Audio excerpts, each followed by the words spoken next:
Next example comes out of section 6.3, proving identity. In this example, we're asked to prove tan x equals 1 minus cos x, 1 minus cos 2x divided by sine of 2x.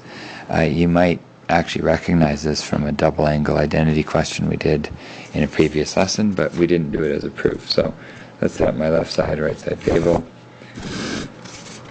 Not a whole lot I can do with the left side. I can make that sine over cos if I like, but really not much you can do with something that simple. So most of the work must happen here on the right.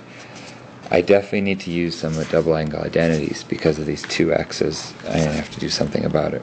In the denominator, there's not a lot of choice. There's only one double angle identity. In the numerator, you have a couple of choices. In fact, three. Cos 2x is equal to, if I write it over on the side here, cos 2a equals cos squared a minus sine squared a. That'll get us the answer. It also equals 2 cos squared a minus 1, and it also equals 1 minus 2 sine squared a. Now, if you just throw down whichever one right away, you may end up with a couple more steps than necessary here. If you realize that you've got 1 minus that, if you put in 1 minus and choose the last of those three identities, 1 minus 2 sine squared a, and in this case x, since it's an x question, you realize that 1 minus 1 is 0.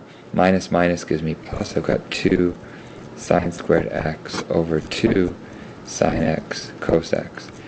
Kind of like anything, if you kind of have a sense of where you're trying to go, you can save yourself some extra work in getting there. So choosing that identity definitely saved me a step or two.